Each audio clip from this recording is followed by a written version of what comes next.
So today I just wanted to show you a really easy idea for a beginner's cake using your Cricut Cake machine.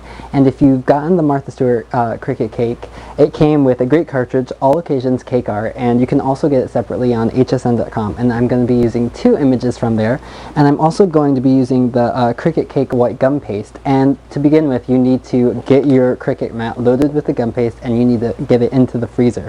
So I'm going to start out, and this is the gum paste. It comes in a 2-pound tub, and it's also protected in plastic wrap, which is really important because you don't want air to get to this at all.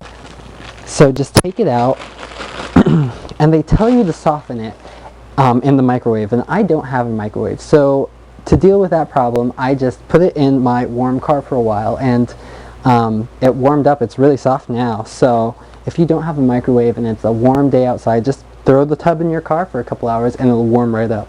So to get started, you want to ready your surface, and I should point out everything needs to be impeccably clean for this, because that white gum paste will show any imperfection, anything that's on your rolling board or rolling pin. You really want to make sure that there's nothing there, because it will show. And so I'm just going to go ahead, and this little tool came with the Cricut Cake, and it's just like a little tea strainer, and spread some cornstarch and powdered sugar, this is just a mixture of it, all over. I'll just put that right there. And you might want to knead your gum paste just a little bit, but this is really soft. So I'm just going to go ahead and put it on my board and flip it, just so that there's the mixture of cornstarch and sugar all over. And I'm just going to move this so I don't hurt it. And you want to roll this out really thin. I would say about 1/8 of an inch thin. And you want to make sure you have a big enough piece to cover your entire Cricut mat. And I should point out that this is, see, there was something on my board. I'm going to have to pick that out. Just in case, sorry about that. But yes, this shows you how important it is to have an impeccably clean board. I thought that there was nothing on here, but a piece of dust or something fell on it. So anyways, just roll it out.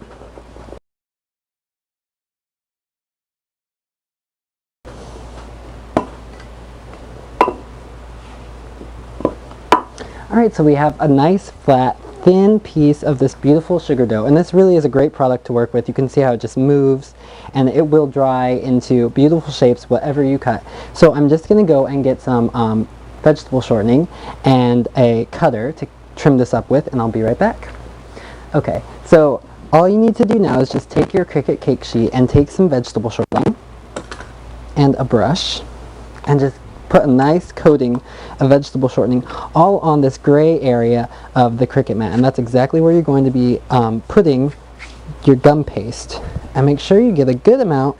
You don't want to see white, but you definitely want to be able to see the vegetable shortening on there.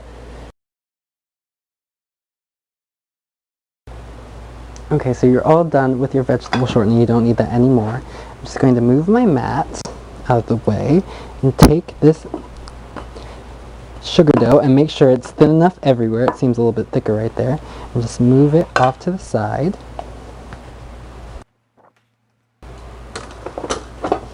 And bring your sugar paste right onto the Cricut mat. And you can see it's going to cover this beautifully. So now I'm going to take a smaller rolling pin, or you could use the bigger one too. I just like this one for some reason. I'm going to go over and roll it on just to make sure that there is a good adhesion.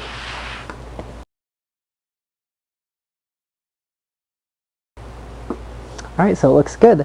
And now I'm just going to take this this pizza cutter and trim off the gum paste to within the gray borders of this mat. And it's really important you do that, because otherwise this will get caught up in those rollers, and that's what happened to me my first time, and I was so disappointed. So just make sure you trim within this gray area and you'll be fine. Alright, and maybe just go over it one more time with this rolling pin, just to make sure. And oh, I missed a piece right there.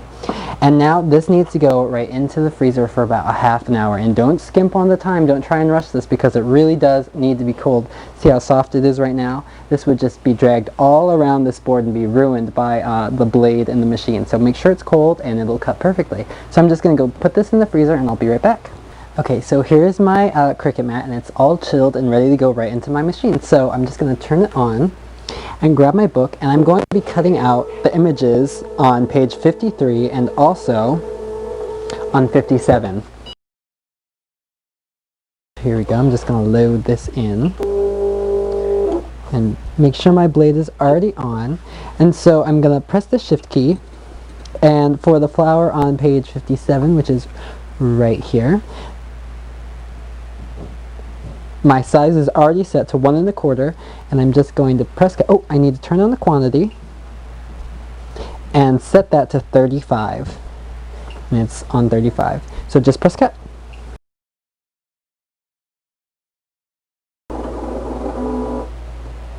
Okay, so now that that's done, I'm going to go ahead and press my shift key one more time, leave my quantity on, and then, oh, I need to clear display just because the previous flower is stuck in there and I don't want to cut that again. So just clear your display and keep the shift key on and go ahead, and now we're cutting out the flower on page 53. And I'm going to keep the quantity at the same, but I'm going to change my size down to 3/4 of an inch and press cut.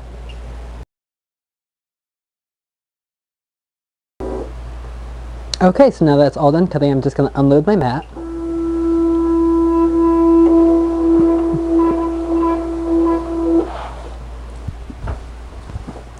So I'm just going to remove a couple of these because I've already gotten some ready for you. And the reason why I think this is a great beginner's cake is because some of these didn't cut out perfectly, and it's a really good way to experiment with chilling your gum paste or whatever you're really cutting on. And the reason why it's a great experiment is because you can really use whatever you end up with. And so what I'm going to do right now is just use one of the tools out of these out of this Wilton gum paste toolkit, and it's right here, and it's got 2 different sized rounds on either side. And the reason why I love this tool is because you can really give dimension to any of the cutouts that you've created with your Cricut. So I'm just going to go ahead, get some sugar and cornstarch and spread it out right on my surface. And I'm going to take one of these little ones and coat it on either side, and then I'll take this tool and coat it as well. And then I'm just going to go on all 5 of the little petals and indent, and you can see it's already given it a lot of texture. So I'm just going to do that to the large ones and the small ones. And then what you do with these, and I'll save these later because I have finished quite a few for you, is you take a tray and you fill it with cornstarch, and you want to make sure that you're able to indent into the cornstarch a little bit, if you can see that the tool really did go down. So what you do is you take this soft cutout and you take the small end of your tool and just press it right into the cornstarch.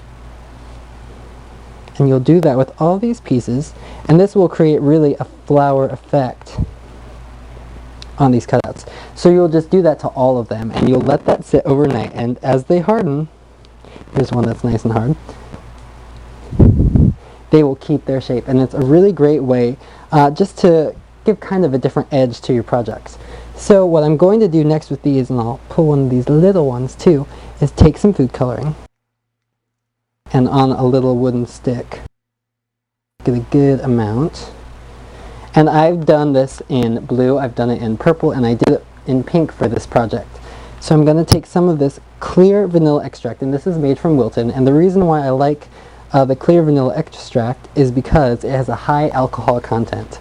And if you were to paint on these little gum paste pieces with a water-based coloring, you might actually dissolve or melt the pieces themselves. So you want high alcohol content so that the color will, so that the liquid part will dissolve rather than melt away your gum paste, and that's a good color.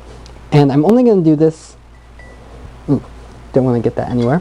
So I'm only going to do this in blue just to save time, but I also did it in pink and purple. And you just take a brush, get off the excess on the side, and all you do is just very lightly go around the edge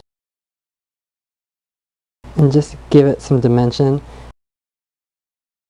So you do that for the large ones, and you'll also do it for the small ones. Just right along the edge there. You don't need much more of that. You can do a little bit of detail on the inside too, just to make them all unique and all fun. So then you just set those to dry, and I don't want to use these just yet because they're still a little wet.